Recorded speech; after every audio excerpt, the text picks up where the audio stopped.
The California sun was setting over Beverly Hills, casting golden rays across the pristine streets of Rodeo Drive. The evening air carried the scent of jasmine and expensive perfume as luxury cars glided past designer boutiques and exclusive restaurants. Among these establishments stood Le Crépuscule, a five-star French restaurant known for its exquisite cuisine, celebrity clientele, and astronomical prices. Inside, the dining room glowed with warm amber lighting from crystal chandeliers. White linen tablecloths draped over each table, accompanied by gleaming silverware and delicate wine glasses. Soft classical music played in the background, mixing with the gentle murmur of conversations and the occasional clink of champagne flutes. Daniel Foster moved gracefully between tables, his black vest and white shirt crisp, despite having worked a double shift.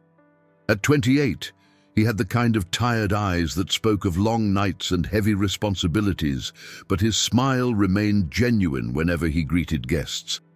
His dark brown hair was neatly combed, and his posture remained professional even though his feet ached from standing for 12 hours. "Good evening, Mrs. Patterson," Daniel said warmly as he refilled water glasses at table 7. "How was the duck confit?" The elderly woman beamed at him. "Absolutely divine, Daniel. You always take such good care of us." "It's my pleasure," he replied sincerely. Mrs. Patterson had been coming to Le Crépuscule for years, and she always left generous tips that helped Daniel pay for his mother's medications and his younger sister's community college tuition. As Daniel walked back toward the kitchen, he caught his reflection in one of the ornate mirrors lining the walls. He looked tired, exhausted, actually, but he couldn't afford to slow down. His mother, Patricia Foster, had been diagnosed with chronic kidney disease 2 years ago, and the medical bills kept piling up despite their insurance. His sister, Jennifer, was studying nursing at Santa Monica College, and Daniel had promised their late father he'd make sure she graduated. "Daniel!" called Andre Beaumont, the restaurant's head chef, from the kitchen window. "Table 12 needs their appetizers." "On it!" Daniel grabbed the tray of escargot and foie gras, balancing it expertly as he navigated through the crowded dining room. It was a Friday night, which meant Le Crépuscule was packed. Every table was occupied, and the reservation list extended months into the future. The restaurant's manager, Richard Pemberton, insisted on perfection from his staff. Richard was a stern man in his 50s, with silver hair slicked back and an expression that suggested he constantly smelled something unpleasant. He watched the floor like a hawk, ready to pounce on any mistake. As Daniel delivered the appetizers to table 12, he noticed a commotion near the entrance. Victoria Ashford had arrived. Everyone in Beverly Hills knew Victoria Ashford. At 32, she was a social media influencer with over 4 million followers on Instagram. She'd inherited a fortune from her tech mogul father and had built an empire posting about luxury fashion, expensive restaurants, and her extravagant lifestyle. She was beautiful in a calculated way. Platinum blonde hair, styled in perfect waves, designer clothes that probably cost more than Daniel's monthly rent, and the kind of confidence that came from never hearing the word no. Victoria swept into the restaurant like she owned it, followed by her entourage, Brandon Whitmore, a trust fund real estate developer with slicked-back blonde hair and an arrogant smirk. Natalie Chen, a fellow influencer who documented everything on her phone, and Trevor Blackwell, a wannabe actor who'd appeared in a few commercials and thought he was the next Brad Pitt. "I have a reservation under Ashford," Victoria announced to the hostess, not bothering to make eye contact. Her voice carried across the dining room, and several diners turned to look. "Of course, Ms. Ashford," the hostess said nervously. "Right this way." They were seated at table 15, one of the prime locations near the window overlooking the street. Daniel watched from across the room as they settled in, already dreading the interaction. He'd served Victoria once before, 6 months ago, and she'd sent back 3 dishes, claiming they weren't Instagram-worthy enough. Richard appeared at Daniel's elbow, his expression grave. "Table 15 is yours." Daniel's stomach sank. "Richard, I'm already handling 6 tables." "I don't pay you to complain, Foster," Richard interrupted sharply. "You're the most experienced server on tonight. Handle it." Taking a deep breath, Daniel straightened his vest and approached table 15 with a professional smile. "Good evening. Welcome to Le Crépuscule. My name is Daniel, and I'll be taking care of you tonight." Victoria didn't look up from her phone. Brandon was already scrolling through his own device. Only Natalie acknowledged him with a brief nod before returning to her screen. "We're in a hurry," Victoria said, still not looking at him. "I have an event at 9. Bring us a bottle of your most expensive champagne and take our order immediately." "Certainly," Daniel said, maintaining his composure. "Would you like to hear tonight's specials?" "No," Victoria snapped, finally looking up. Her blue eyes were cold and dismissive. "I want the lobster thermidor, but I need it prepared without butter. Tell the chef to use olive oil instead, and make sure the lobster is exactly 4 ounces, not a gram more. I'm tracking my macros." Daniel wrote down the modifications. "Of course. And for the rest of you?" Brandon ordered a steak, Pittsburgh style, but with a list of specific instructions that would make it nearly impossible to prepare. Trevor wanted the salmon, but claimed he was allergic to 17 different ingredients, requiring Daniel to write 3 pages of notes. Natalie changed her order 4 times before settling on a salad. As Daniel walked toward the kitchen, he heard Victoria say loudly, "The service here is so slow. I don't know why people rave about this place." He'd been at their table for less than 3 minutes. In the kitchen, Chef André looked at the order slip and groaned. "Are you kidding me? Lobster thermidor without butter? That's like asking for water without hydrogen." "I know," Daniel said apologetically, "but she's Victoria Ashford. She'll blast us on social media if we don't." "I don't care if she's the Queen of England," André grumbled, but he started preparing the dishes anyway. The kitchen was chaos, flames leaping from pans, chefs shouting orders in French and English, the constant sound of knives hitting cutting boards. Daniel grabbed the champagne from the wine cellar and hurried back to table 15. As he poured the champagne, Victoria held up her phone, filming everything. "This better be worth $3,000 a bottle," she said to her followers, completely ignoring Daniel's presence. The evening deteriorated from there. 20 minutes later, when Daniel brought their appetizers, Victoria took one look at her oysters and wrinkled her nose. "These aren't fresh. Take them back." "Ma'am, I assure you they were flown in from Washington this morning. Are you arguing with me?" Victoria's voice rose, drawing attention from nearby tables. "I said they're not fresh. Take them back." Daniel removed the oysters without another word, his jaw clenched. In the kitchen, André was furious. "Those oysters are perfect. I selected them myself." "I know," Daniel said quietly. "But what can we do?"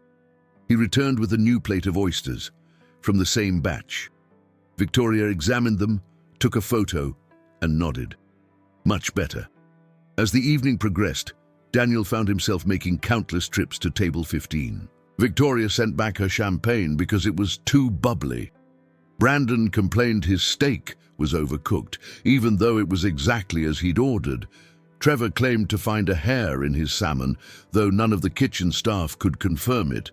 Natalie kept changing her order, creating confusion and delays. Meanwhile, Daniel's other tables were getting impatient.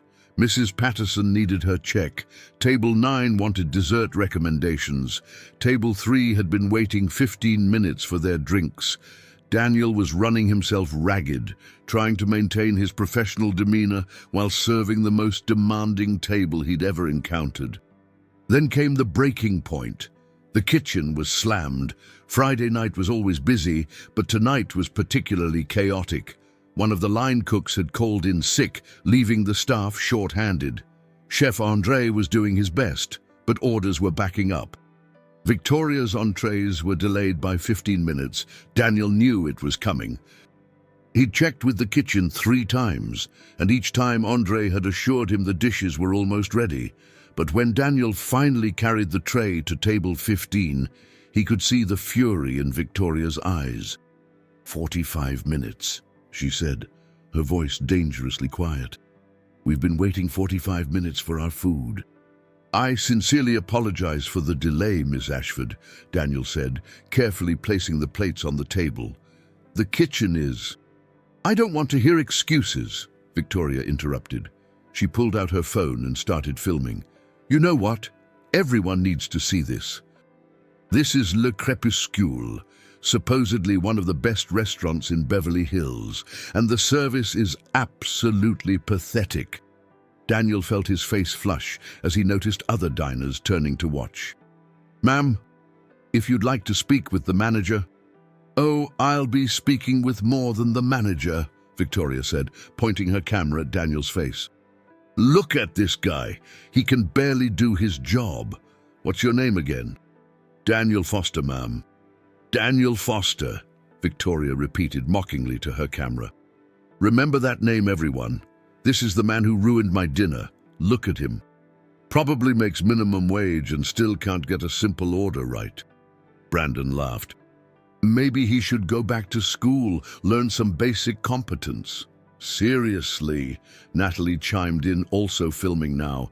How hard is it to bring food to a table? Daniel stood frozen, his hands trembling slightly. The entire dining room had gone quiet.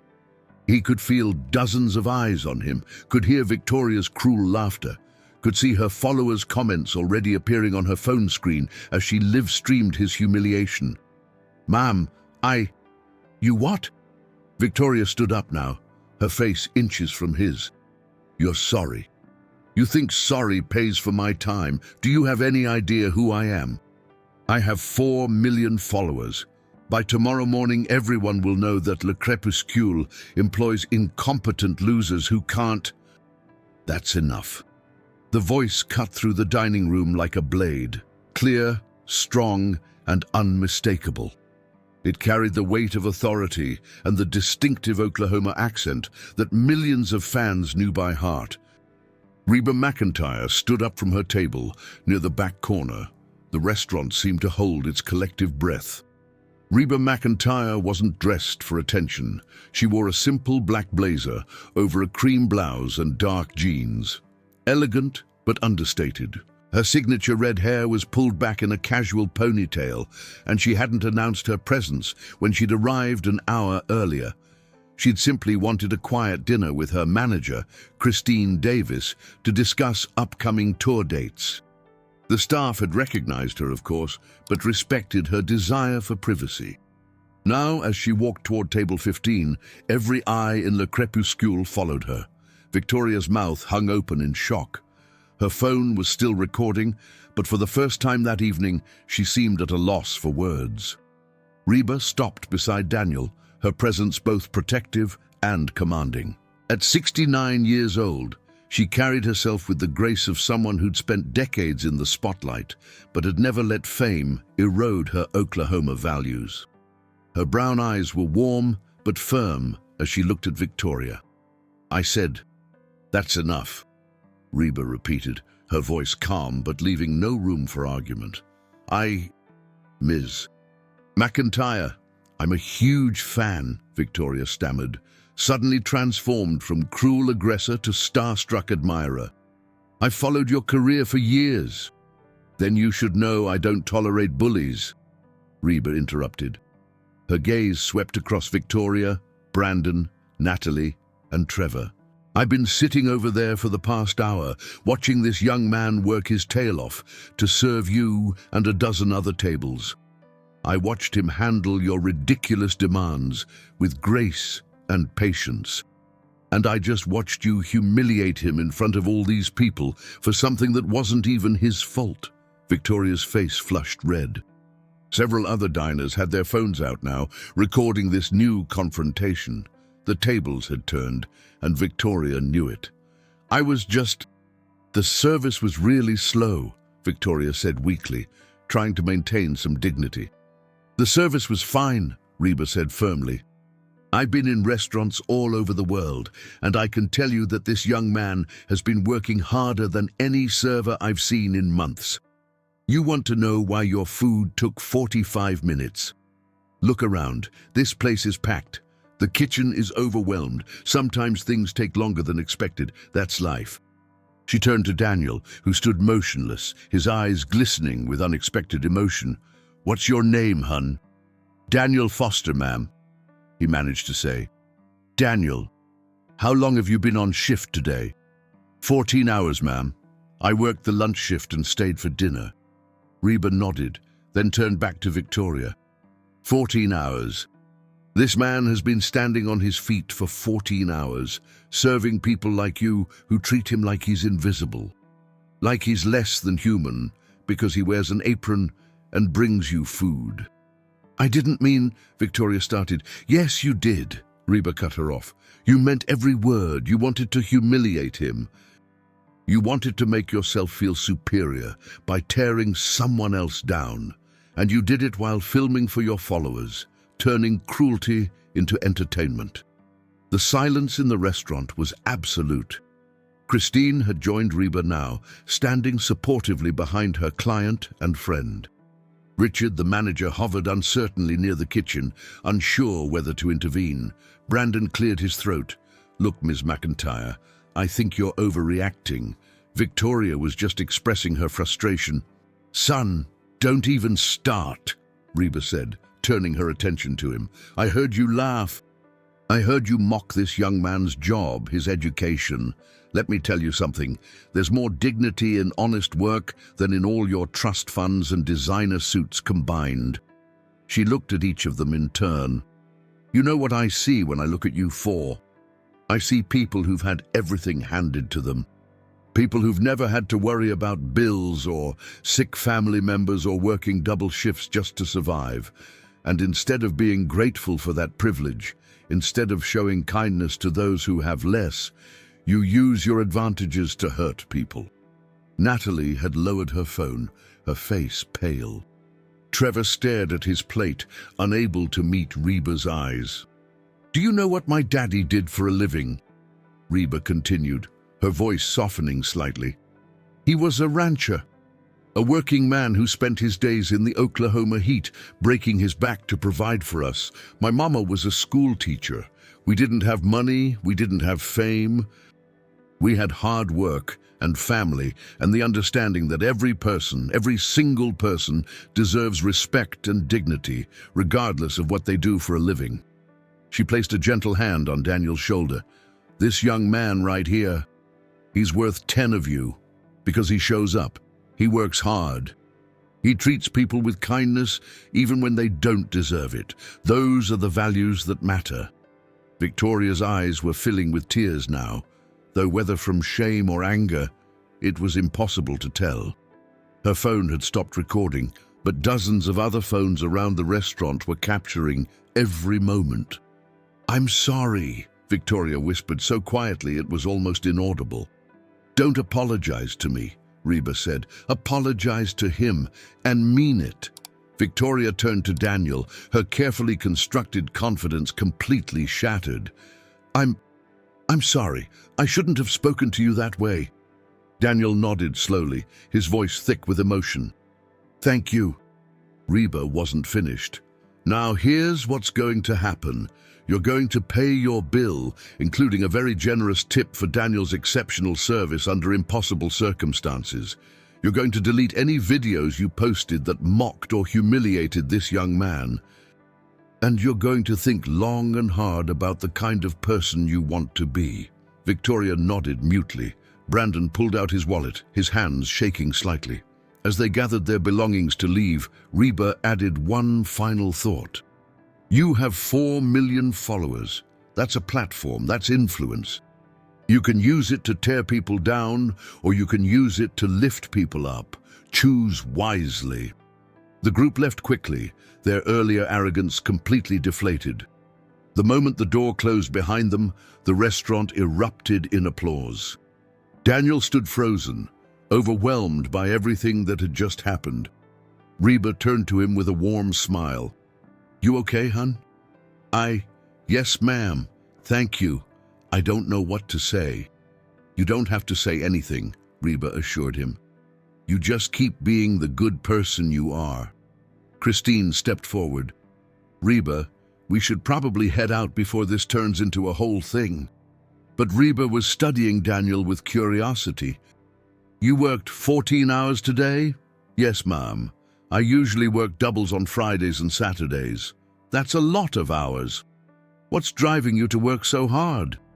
Daniel hesitated, unused to discussing his personal life with customers, let alone country music legends.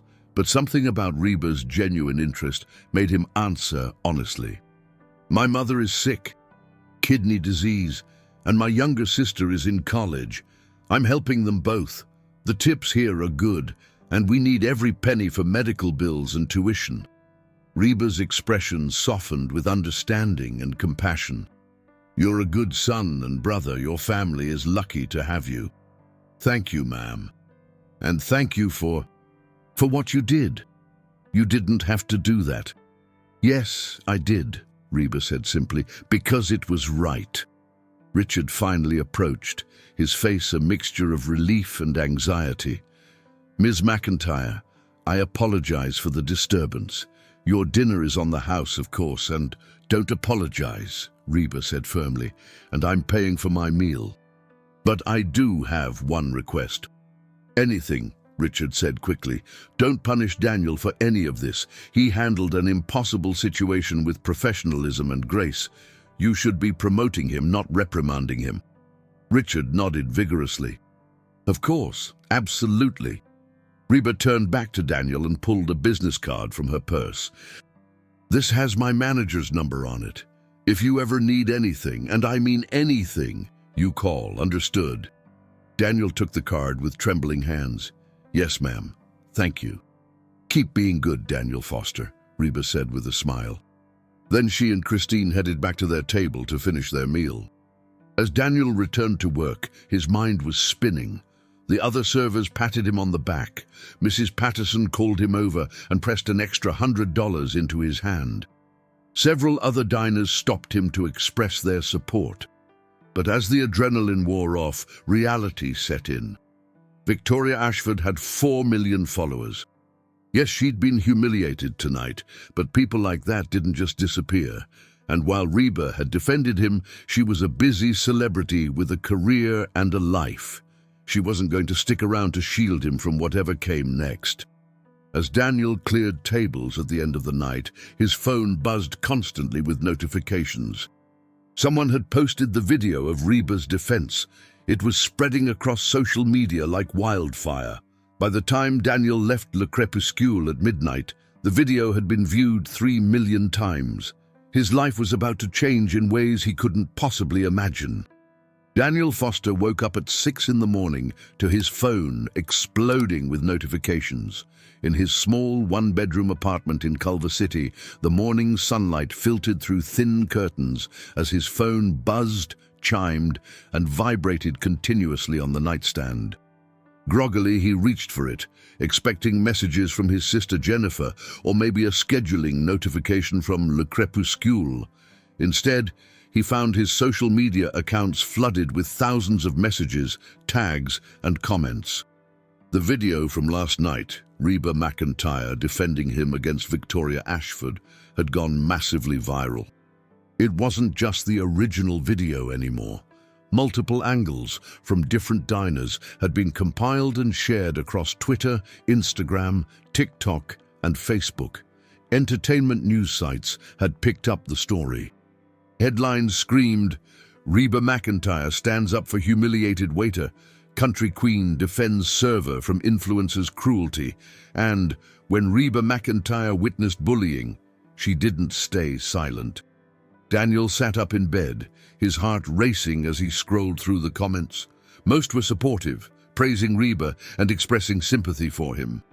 But there were others. Cruel comments from Victoria's most loyal followers, people defending her actions, trolls mocking him for needing to be rescued by a celebrity. His Instagram account, which had previously had maybe 200 followers, mostly family and co-workers, now showed over 40,000. His inbox was full of interview requests from local news stations, podcasts, and even a few national morning shows. "Oh God," Daniel whispered to himself. A knock on his bedroom door startled him. Jennifer peeked in, her dark curly hair messy from sleep. At 22, she resembled their late father, same warm brown eyes and gentle smile. She'd been living with Daniel for the past year to save money on rent while attending nursing school. "Danny, have you seen the news?" Jennifer asked, wide-eyed. "You're everywhere." "I'm seeing it now," Daniel said, still scrolling in disbelief. Jennifer sat on the edge of his bed, pulling out her own phone. "People are calling you the Beverly Hills Angel Waiter. There's a hashtag, #ISSTandWithDaniel, and Danny, someone started a GoFundMe for Mom's medical bills." Daniel's head snapped up. "What?" Jennifer showed him her screen. A complete stranger named Rachel Thompson from Austin, Texas, had created a fundraiser titled "Support Daniel Foster's Mother's Medical Care." The description explained who Daniel was, what had happened at the restaurant, and why he worked such long hours. In just 8 hours, it had raised over $37,000. Daniel felt tears prick his eyes. "That can't be real." "It's real," Jennifer said softly, her own eyes glistening. "People are actually helping us, Danny." For months, years really, Daniel had carried the weight of his family's financial struggles alone. Their father had died in a car accident 5 years ago, leaving them with funeral costs and no life insurance. Their mother's diagnosis had come 2 years later, bringing crushing medical expenses despite their insurance coverage. Daniel had worked multiple jobs, picked up every extra shift, sacrificed his own education and dreams to keep his family afloat, and now strangers were helping. His phone rang. The caller ID showed Richard Pemberton. "Hello?" Daniel answered, still dazed. "Foster, we need to talk," Richard said tersely. "Can you come in at noon?" "Before the lunch shift?" Daniel's stomach dropped. "Am I being fired?" "Just come in at noon," Richard said and hung up. Jennifer placed a comforting hand on her brother's arm. "He's not going to fire you. You didn't do anything wrong." "I know, but..." Daniel ran a hand through his hair. "This is a lot of attention. Le Crépuscule values discretion. They don't like drama." "Then they shouldn't have seated Victoria Ashford," Jennifer said firmly. "Come on, I'll make breakfast. You need to eat before you worry yourself sick." While Jennifer cooked scrambled eggs and toast, Daniel showered and tried to process everything. The hot water helped clear his head slightly, but his mind kept spinning. What did this all mean? Would he still have his job? Would this attention die down quickly, or would it follow him forever? After breakfast, he checked the news. Victoria Ashford had posted an apology video on her Instagram. She sat in what looked like her pristine, all-white living room, makeup-free, though probably still wearing foundation, Daniel thought cynically, with tears streaming down her face. "I want to sincerely apologize for my behavior last night," Victoria said to the camera, her voice shaking. "I was rude, cruel, and completely out of line. Daniel Foster did nothing wrong. He was professional and kind, and I treated him terribly. I'm deeply sorry. I'm taking time to reflect on my actions and work on being a better person." The comment section was divided. Some people praised her for apologizing. Others called it a damage control PR move and pointed out she'd only apologized after being publicly called out by a celebrity. Daniel didn't know what to think. The apology felt hollow, but at least she'd made one. At 11:30, he drove to Beverly Hills in his aging Honda Civic, which sputtered and coughed as it climbed the hills. Parking in the restaurant's employee lot behind the building, Daniel noticed several news vans parked on the street out front. Reporters stood with cameras, clearly hoping to catch him arriving. He slipped in through the back entrance, his heart pounding. The kitchen staff greeted him with cheers and applause. Chef Andre pulled him into a bear hug. You're a celebrity now, mon ami. I really don't want to be, Daniel admitted. Too late, said Grace Montgomery, a fellow server and Daniel's closest friend at the restaurant. Grace was a vibrant 26-year-old actress who waited tables between auditions. She had short black hair, bright hazel eyes, and a sharp wit. You're trending on Twitter. Do you know how hard it is to trend? I've been trying for years. Despite his anxiety, Daniel smiled. Maybe you should get REBA MCENTIRE to defend you. If only, Grace laughed. Then her expression turned serious. Richard's been in his office all morning taking calls. Corporate is involved, big wigs. Daniel's anxiety returned full force. That's not good. Just be honest with him, Grace advised. You didn't ask for any of this. At noon exactly, Daniel knocked on Richard's office door. Come in, Richard called. The office was small and meticulously organized, typical Richard. The manager sat behind his desk, his expression unreadable. Two other people were present. Margaret Chen, the regional director for the restaurant group that owned Le Crépuscule, and James Holloway, their corporate attorney. This was definitely not good. Sit down, Daniel, Margaret said. She was a sharp woman in her 50s with silver-streaked black hair and keen eyes. Daniel sat, his hands clasped tightly in his lap. First, Margaret began, you're not being fired. Let me make that clear immediately. Daniel exhaled a breath he hadn't realized he'd been holding. However, Margaret continued, we need to discuss the situation. The video from last night has created a significant amount of attention for Le Crépuscule. We've received over 300 reservation requests today alone. Our phones haven't stopped ringing. The press is camped outside. I'm sorry, Daniel said quietly. I didn't mean for any of this to happen. We know that, James said. And legally, you've done nothing wrong. In fact, you handled a very difficult situation with remarkable professionalism. But, Richard interjected, we're concerned about ongoing disruption. If reporters start harassing our guests, if social media people start showing up trying to meet you, it could affect the restaurant's atmosphere. Margaret held up a hand, which is why we're proposing a solution. Daniel, how would you feel about taking a paid week off? Let the media frenzy die down. Meanwhile, we'll hire additional security and brief the staff on how to handle press inquiries. A paid week off?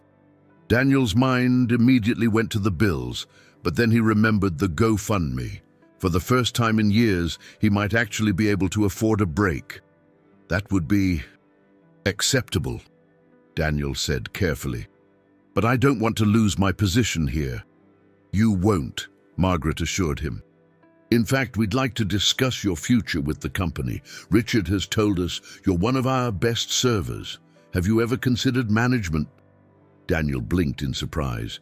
I've thought about it, but I don't have a degree, and we have training programs, Margaret interrupted.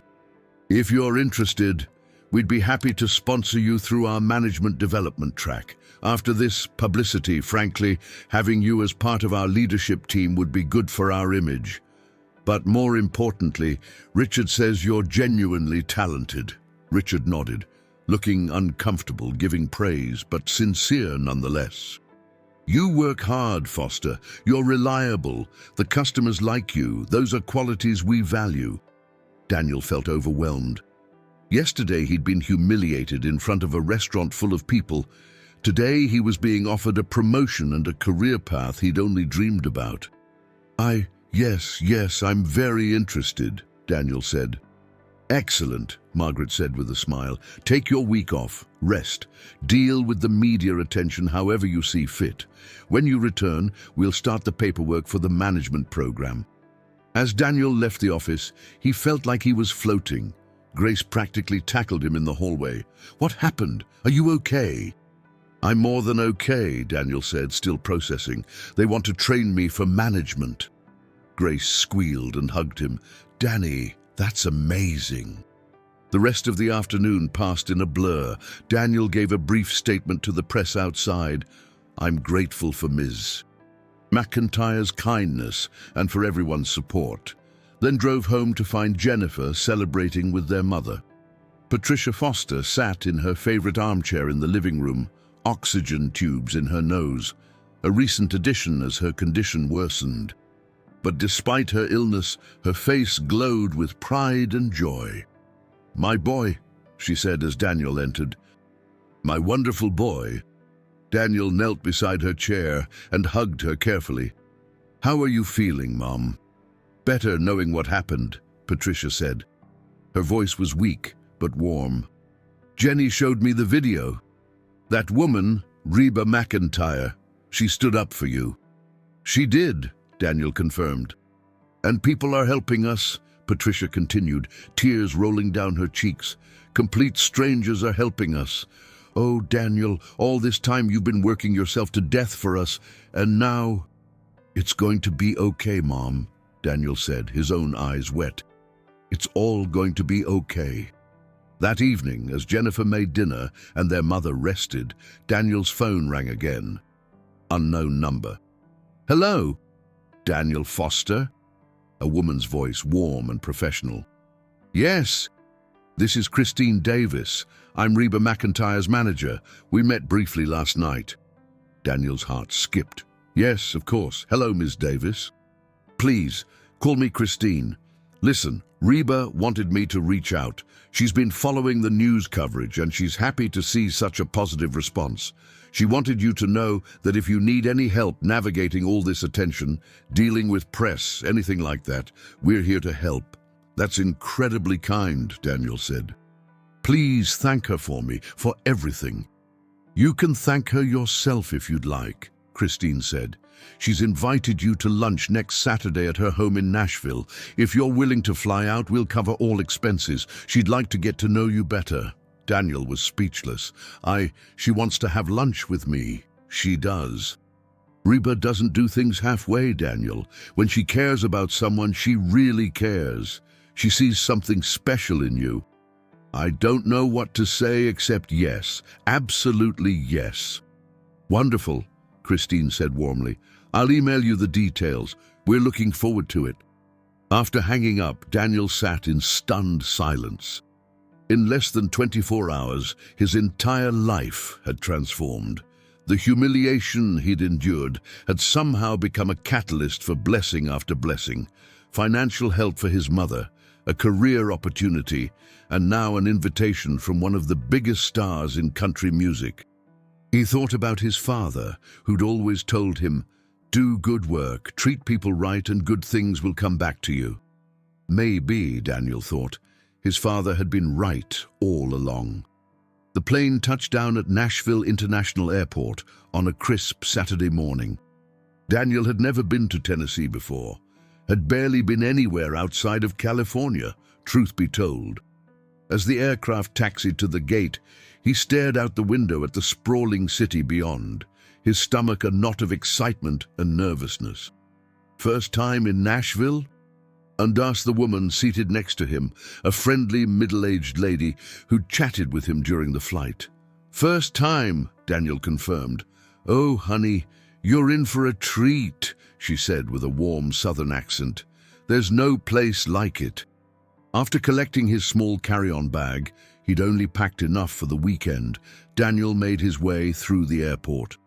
Christine had told him someone would meet him at baggage claim with a sign. Sure enough, a professional-looking man in his 30s held a placard reading Daniel Foster. He had sandy brown hair and an easy smile. "Daniel? I'm Kevin Marshall, REBA's personal assistant. Welcome to Nashville." They shook hands. Kevin had the kind of friendly, laid-back demeanor that immediately put Daniel at ease.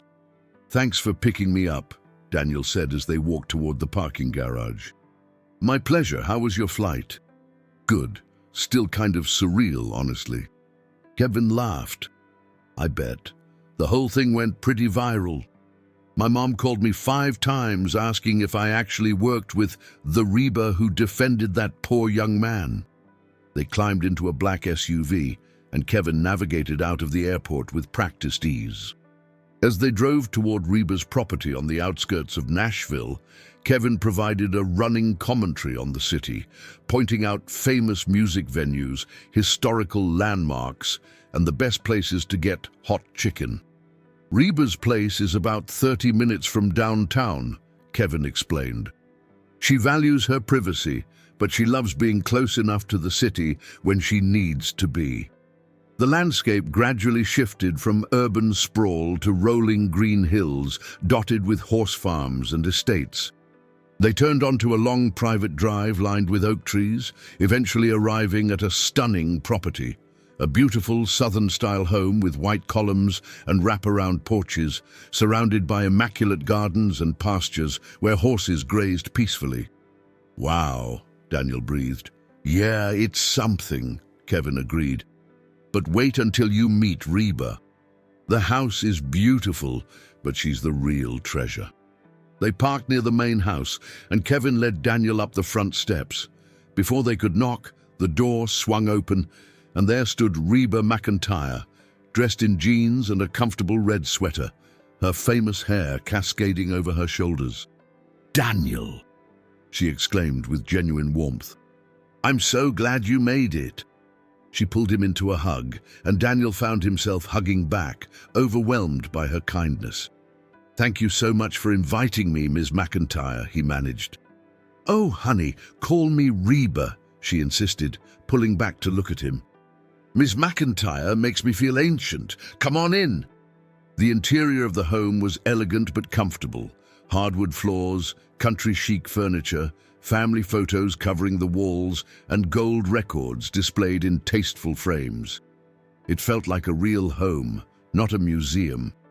"I thought we'd have lunch out on the back patio," Reba said, leading him through the house. "The weather's perfect today." The back patio overlooked a stunning view of the property, the horse pastures, a small lake in the distance, and the Tennessee hills beyond. A table was set with simple but lovely place settings, and the smell of home-cooked food wafted from the kitchen. Christine Davis was already seated at the table, smiling warmly. "Good to see you again, Daniel." "You too, Christine. Thank you for arranging everything." Over the next 2 hours, Daniel experienced one of the most surreal and wonderful afternoons of his life. Reba had cooked lunch herself: fried chicken, mashed potatoes, green beans, and homemade biscuits. The food was incredible, but even better was the conversation. Reba asked about his life, his family, his dreams. She listened, really listened, in a way that made Daniel feel valued and seen. She shared stories from her own career, the struggles early on, the rejection, the times she'd been underestimated because of her gender or her Oklahoma roots. "You know what I learned?" Reba said, passing Daniel another biscuit. "The hard times shape you. Working on my daddy's ranch, helping my mama, those experiences taught me more about life and success than any music executive ever could." "That's how I feel about the restaurant," Daniel admitted. "I know some people look down on service work, but I've learned so much. How to read people, how to stay calm under pressure, how to make someone's day better with just a smile or a kind word." Reba nodded approvingly. "That's wisdom, Daniel. Don't ever let anyone make you feel small for honest work." Christine joined the conversation, sharing her own journey from a small town in Missouri to becoming one of the most respected talent managers in Nashville. "None of us get where we're going alone," she said. "We all need help, mentorship, someone to believe in us." "Which brings me to something I wanted to discuss," Reba said, setting down her glass of sweet tea. "Daniel, I've been thinking about you all week. I saw something special in you that night at the restaurant. Not just how you handled that awful woman, but your character, your work ethic. The fact that you're putting yourself through hell to take care of your family." Daniel shifted uncomfortably, unused to such direct praise. "I want to help you," Reba continued. "Not with money. I know the GoFundMe has been successful and I'm so glad for that. But I want to help with something more lasting." "What do you want to do with your life, Daniel? What's your dream?" The question caught Daniel off guard. No one had asked him that in years. He'd been so focused on survival, on keeping his family afloat, that he'd almost forgotten he was allowed to have dreams. He started, then stopped. Is it okay if I'm honest? I wouldn't want anything less, Reba assured him. I want to open my own restaurant someday, Daniel said, the words tumbling out. Not fancy like Le Crépuscule, but a place where people feel welcome, where the food is good and affordable, where the staff is treated well and paid fairly. I know it sounds impossible. I don't have business training or startup capital or any of the things you need, but it doesn't sound impossible at all. Reba interrupted. It sounds like a beautiful dream, and it sounds like something you could absolutely achieve with the right support and guidance. Christine was nodding. There are restaurant management programs, small business courses, mentorship opportunities. Exactly, Reba said. Daniel, I can't give you a restaurant. That wouldn't mean anything. You need to build it yourself, earn it. But what I can do is connect you with people who can guide you. I know restaurant owners, business consultants, people who've built empires from nothing. I can open doors for you. The rest is up to you. Daniel felt tears threatening again. Why? He asked quietly. Why are you doing this for me? Reba reached across the table and took his hand. Because when I was starting out, people helped me. A radio DJ in Oklahoma gave me my first break. A producer took a chance on me when no one else would. A dozen people along the way believed in me when I barely believed in myself. You pay that forward, Daniel. That's what you do. I don't know how to thank you, Daniel said, his voice thick. By working hard, Reba said simply. By taking the opportunities that come your way and making the most of them. By staying true to the good person you are. And someday, when you're successful, by helping someone else who's struggling. That's how you thank me. They spent the rest of the afternoon talking about practical steps. Christine provided Daniel with contact information for several business mentors in the Los Angeles area. Reba suggested books to read about restaurant management and entrepreneurship. They discussed the management training program Le Crépuscule had offered and how Daniel could maximize that opportunity. As the sun began to set over the Tennessee hills, painting the sky in brilliant oranges and purples, Kevin drove Daniel back to the airport. But before he left, Reba walked him to the car. One more thing, she said, pulling out her phone. Give me your number, your real number, not through Christine. Daniel rattled off his number, and Reba saved it immediately. I'm serious about this, she said. You check in with me every month. Let me know how you're doing, what challenges you're facing, what victories you're celebrating. Okay? Okay, Daniel agreed, overwhelmed by her continued generosity. You're going to do great things, Daniel Foster, Reba said, pulling him into one more hug. I can feel it. Now go home and get to work making those dreams real. On the flight back to Los Angeles, Daniel stared out the window at the clouds below, his mind racing with possibilities. For so long, his life had been about endurance, getting through each day, each shift, each bill. But now, suddenly, it was about potential, about dreams he'd almost forgotten he had. He thought about his father, wished desperately that he could share this moment with him. But maybe, Daniel thought, his father knew. Maybe somehow he knew. The plane descended through the California evening, the lights of Los Angeles spreading out below like a glittering carpet. Daniel was returning to the same city, the same apartment, the same life he'd left 2 days ago. But everything had changed. 18 months later, Daniel Foster stood in front of a charming corner building in Santa Monica, staring up at the newly installed sign, Foster's Kitchen. The morning sun reflected off the polished windows, and Daniel could see through them to the dining room inside.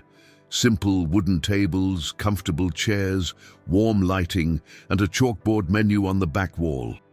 It wasn't Beverly Hills fancy. It wasn't trying to be. It was exactly what he'd envisioned.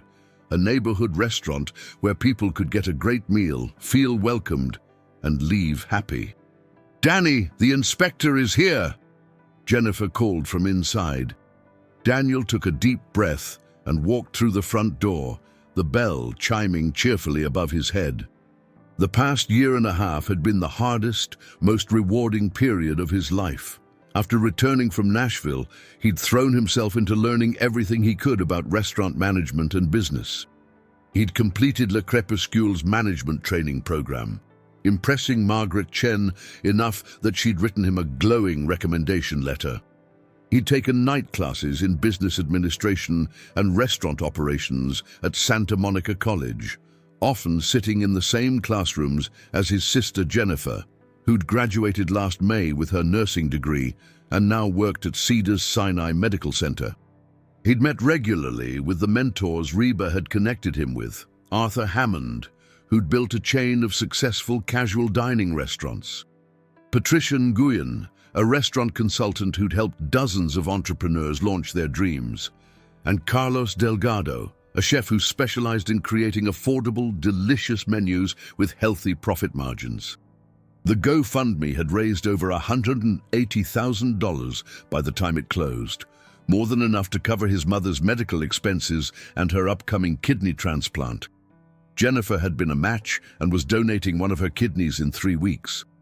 The surplus money, with his mother's blessing, became the seed money for Foster's Kitchen. Daniel had saved every penny from his increased salary at Le Crépuscule, where he'd worked as an assistant manager for 8 months before giving notice to pursue his dream. Richard had been disappointed to lose him, but understanding. Margaret had even offered to consult on his business plan. He'd secured a small business loan with the help of Arthur Hammond's connections. He'd found this perfect location, affordable rent in a neighborhood that was growing but not yet gentrified. He'd hired a small staff, carefully selecting people who shared his vision of kindness and excellent service. Grace Montgomery had immediately quit her acting career to become his assistant manager. "I found a better stage," she'd said. Tyler Chen, a talented young cook who'd been working fast food and desperately wanted a chance to prove himself. Rosa Martinez, an experienced server who'd been mistreated at her previous restaurant and appreciated Daniel's commitment to treating staff well. And Jackson Pierce, a dishwasher who was working his way through culinary school. And through it all, REBA had checked in regularly. True to her word, she'd texted or called once a month, asking about his progress, offering encouragement during setbacks, celebrating his victories. When he'd signed the lease on the building, she'd sent an enormous congratulatory flower arrangement. When he'd struggled with menu pricing, she'd connected him with another consultant.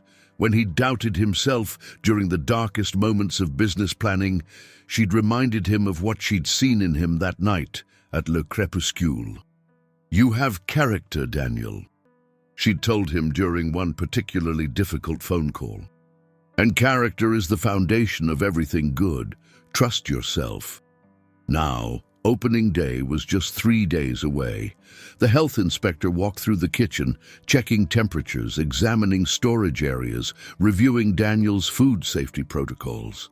Grace stood nearby, nervously clutching her clipboard. Tyler watched from the prep station, trying to look confident.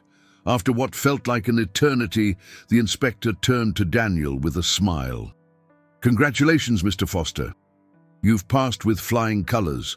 I'll have your certificate processed by end of business today." Daniel felt like his legs might give out from relief. "Thank you. Thank you so much." After the inspector left, the entire staff erupted in cheers. Grace hugged Daniel so tightly he couldn't breathe. Tyler whooped from the kitchen. Rosa was crying happy tears. "We did it," Daniel said, his own eyes wet. "We actually did it." "You did it," Grace corrected. "You had the dream. You put in the work. We're just lucky to be along for the ride." That evening, Daniel drove to his mother's house, a modest 3-bedroom in Culver City that he'd helped her move into 6 months ago when her medical situation had stabilized. His increased income and the GoFundMe money had allowed them to leave the cramped apartment and give Patricia a comfortable home for her recovery. Patricia was in much better health now. The kidney disease had been managed with new medications while they waited for the transplant. She'd put on weight, her color was better, and her energy had returned significantly. She was sitting on the couch knitting when Daniel arrived, with Jennifer cooking dinner in the kitchen. "We passed inspection," Daniel announced. Patricia set down her knitting and opened her arms. Daniel went to her, kneeling beside the couch so she could hug him properly. "Your father would be so proud," she whispered. "I'm so proud." "I couldn't have done it without you guys," Daniel said. "Without you believing in me." Jennifer emerged from the kitchen, wiping her hands on a dish towel. "Group hug," she declared, joining them. For a moment, the three of them held each other, a small family that had survived tragedy and hardship and was finally finding solid ground. "Reba called me yesterday," Patricia said after they separated. Daniel blinked in surprise. "She did? She wanted to make sure I was doing okay with the upcoming surgery," Patricia explained. "We talked for almost an hour. Danny, that woman is an angel. She truly cares about you, about all of us." "She does," Daniel agreed, still amazed by Reba's continued involvement in their lives. She'd sent his mother flowers when they'd scheduled the transplant. She'd called to check on Jennifer after her final exams. She'd become, in many ways, like extended family. She also asked if it would be okay for her to come to your opening, Patricia added with a sly smile. Daniel's head snapped up. "What?" "She wants to be there for your grand opening," Jennifer clarified, grinning.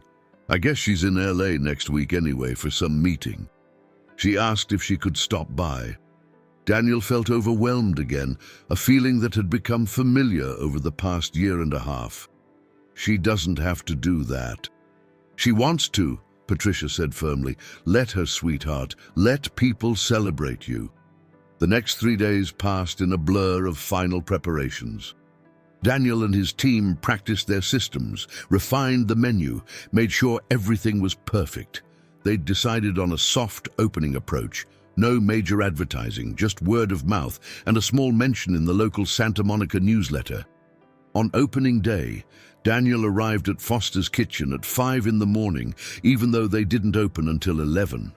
He couldn't sleep.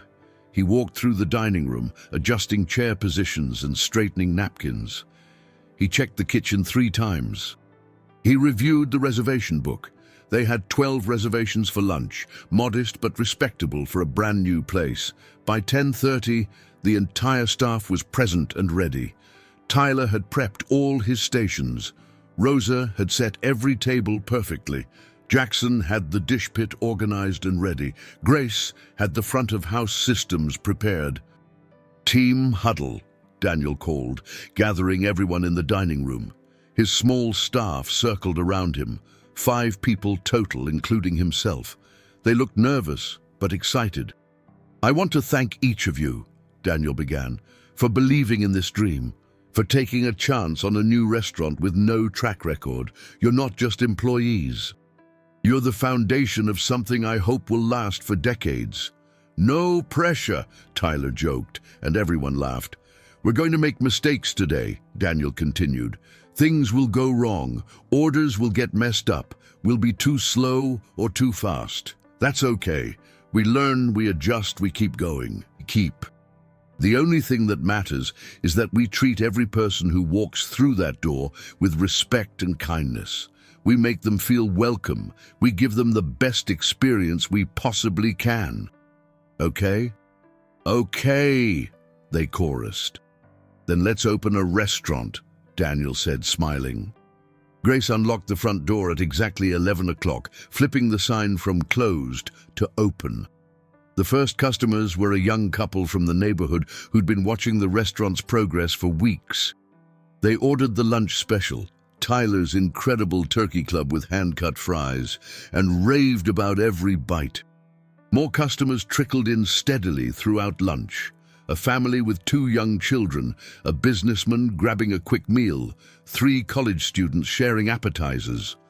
By 1 o'clock, the restaurant was half full, and Daniel was running food, greeting customers, and helping wherever needed.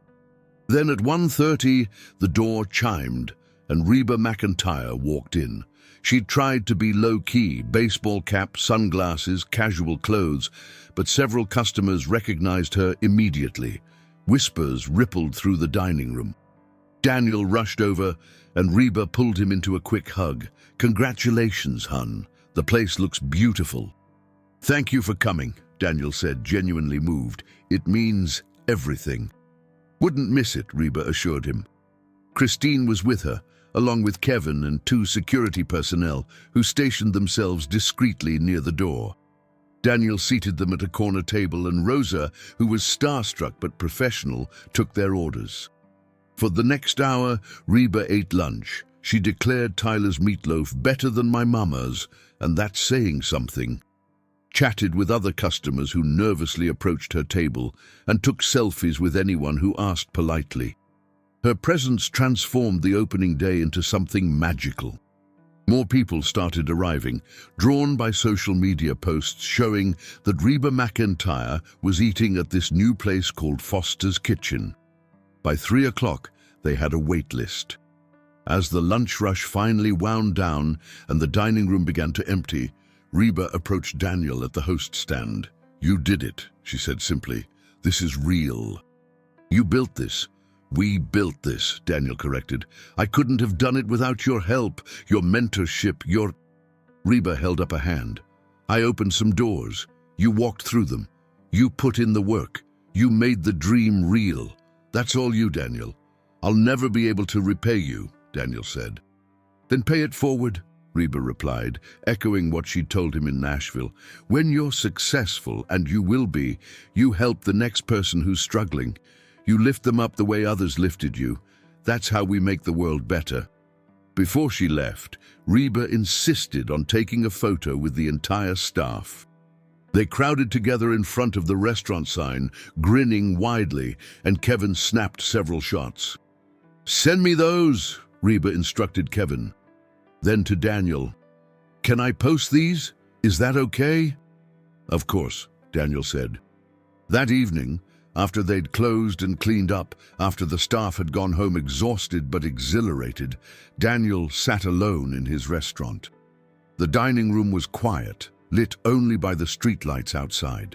He thought about the journey that had led here, the humiliation at Le Crépuscule that had felt like the worst night of his life, REBA's unexpected defense, the viral video, the opportunities that had cascaded from that one moment of kindness. His phone buzzed. A notification from Instagram.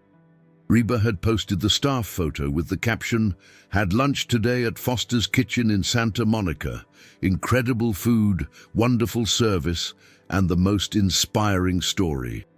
Daniel Foster is proof that dreams come true when you combine hard work with good character. Support this amazing new restaurant.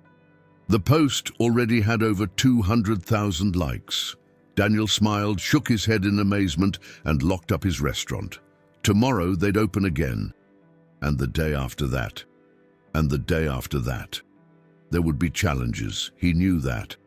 Success wasn't guaranteed. But he'd learned something over these past months. When you work hard, treat people right, and accept help when it's offered, the impossible becomes possible. As he drove home through the Santa Monica streets, Daniel thought about his father's old advice. Do good work, treat people right, and good things will come back to you.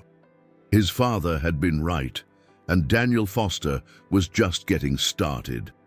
6 months had passed since Foster's Kitchen opened its doors, and the morning sun streamed through the restaurant's windows as Daniel wiped down tables before the lunch rush.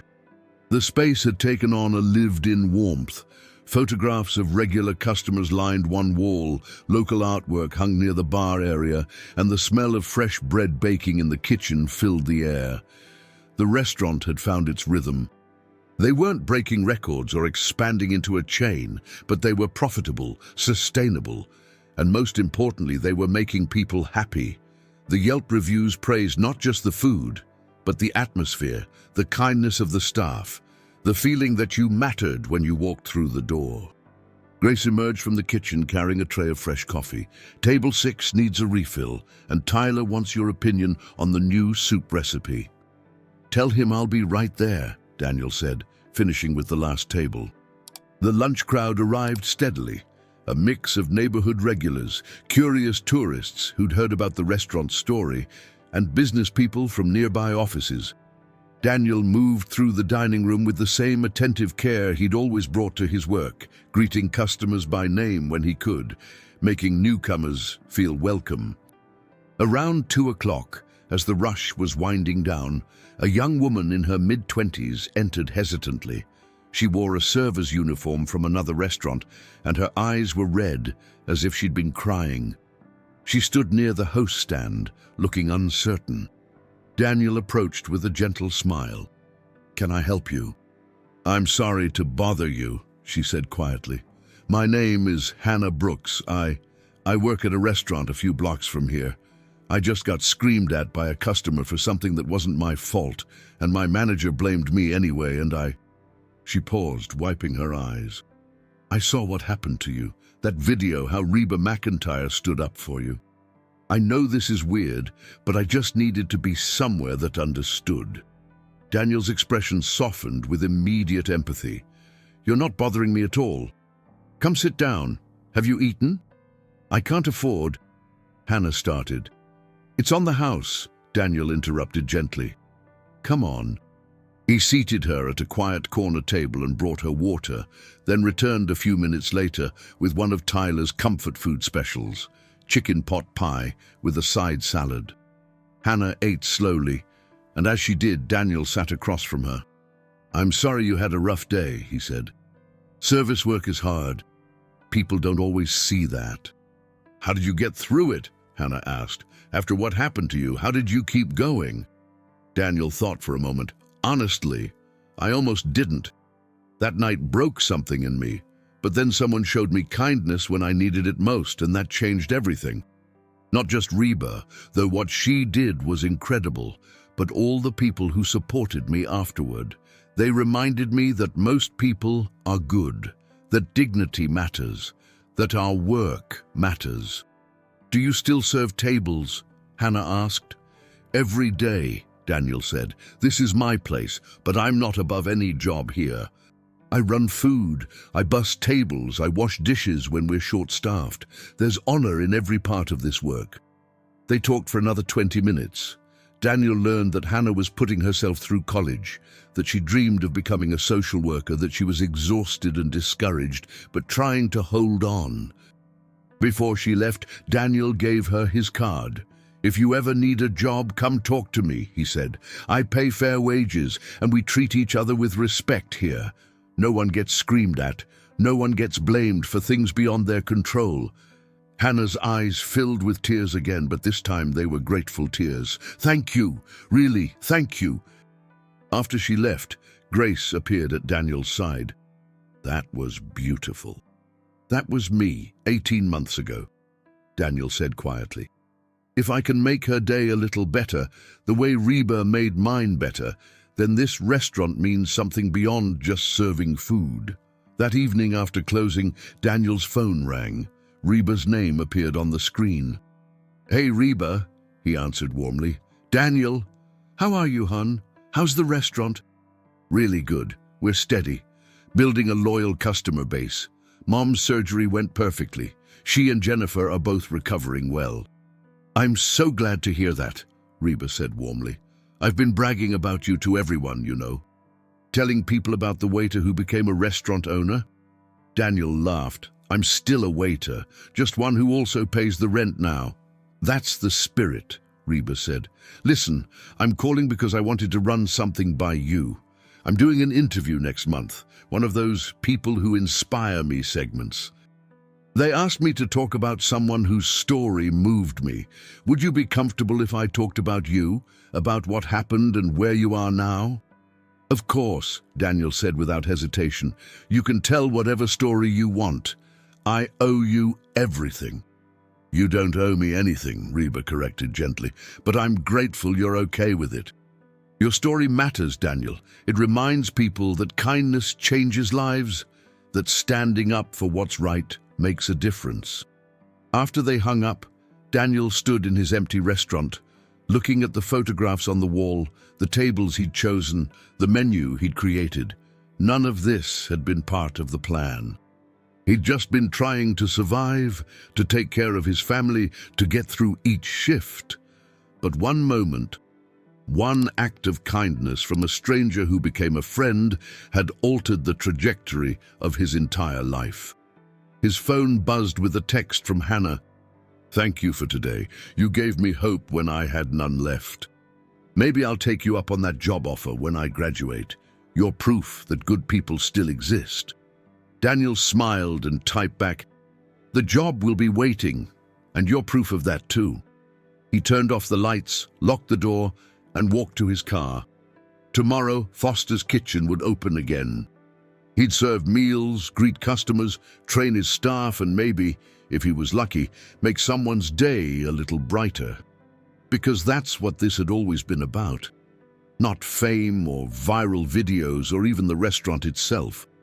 It was about dignity, kindness, the simple but profound act of seeing people's humanity and treating them accordingly. As he drove home through the Santa Monica streets, Daniel thought about that night at Le Crépuscule, the humiliation, the fear, the shame. It had felt like an ending, like the worst moment of his life. But it had been a beginning, and the story was far from over.